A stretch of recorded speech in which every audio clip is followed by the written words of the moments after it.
Hello friends, welcome to family food Telugu channel. ఈరోజు మన ఛానల్లో చేసే రెసిపీ కంద పులుసు అండి. ఇది ట్రెడిషనల్ డిష్ అండి.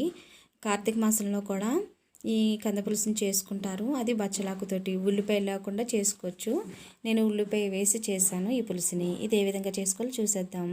కంద ముక్కలు ఎలా కట్ చేసి పెట్టుకోవాలండి, ఉడికించి పక్కన పెట్టేసుకుందాము.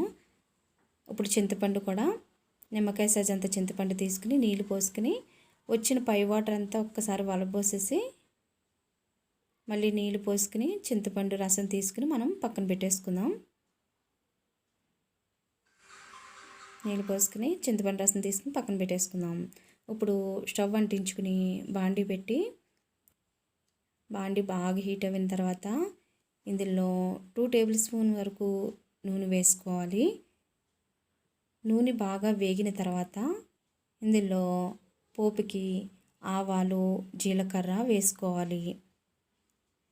ఆవాలు జీలకర్ర వేగిన తర్వాత మన పులుసు అనగానే మెంతులు ఖచ్చితంగా వేస్తాం కదా, మెంతులు కూడా వేసుకోవాలి. అలాగే ఎండుమిర్చి చీరికలు 2 కట్ చేసి వేసుకోవాలి.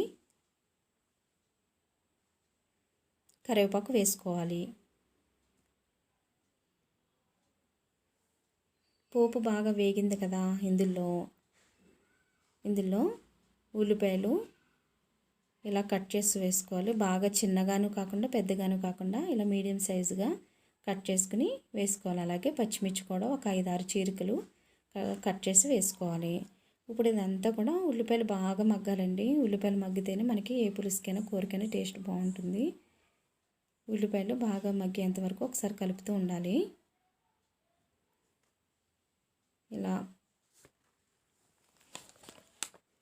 అయిన తర్వాత ఇందులో వంకాయలు ఒక 4-5 తీసుకుని ఇలాగా చిరిగిలుగా కట్ చేసుకుని వేసుకోవాలి.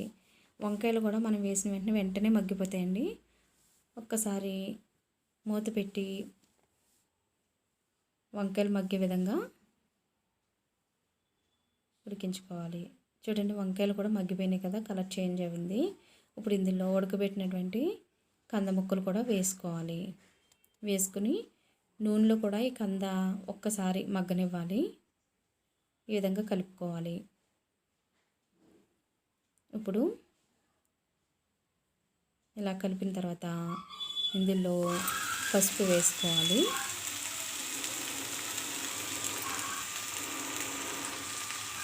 అలాగే ఉప్పు సరిపడినంత ఉప్పు వేసుకోవాలి.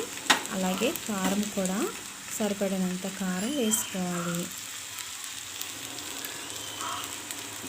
ముక్కలకి అన్నిటికి పెట్టే విధంగా కారం వేసుకుని అలాగే ధనియాల పొడి 1 టేబుల్ స్పూన్ వరకు వేసుకోవాలి.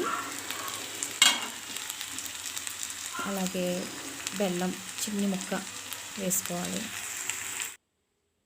బెల్లం వేయడం వల్ల తీయగా పుల్లగా ఉంటూ బాగుంటుంది పులుసు. ఒక్కసారి ముక్కలకి అంతా పెట్టే విధంగా కలుపుకోవాలి. ఈ విధంగా ఒక్కసారి కలుపుకున్న తర్వాత ఇందులో మనం చింతపండు రసం తీసుకుని పక్కన పెట్టుకున్నాం కదా, రసం వేసుకోవాలి. చాలామంది తిక్కగా కూడా చేసుకుంటారు పులుసు అనేది. ఆ విధంగా కూడా చేసుకోవచ్చు. మీకు ఇంకా కొద్దిగా పులుపు ఎక్కువగా ఉంటే ఒక చిన్న గ్లాసు వాటర్ కూడా పోసుకోవచ్చు. ఇది ఒక 2-3 సార్లు బాగా మరిగించిన తర్వాత మనం తీసేసుకోవచ్చు. అయిపోయినట్టే పులుసు. చూడండి, ఇలా వేడి అన్నంలో ముద్దపప్పు పులుసు వేసుకుని తింటే చాలా బాగుంటుందండి. ఈ వీడియో కనుక మీకు నచ్చినట్లయితే షేర్ చేయండి, లైక్ చేయండి, సబ్స్క్రైబ్ చేయడం మాత్రం మర్చిపోద్దు. బెల్ ఐకాన్ క్లిక్ చేయండి. Thank you.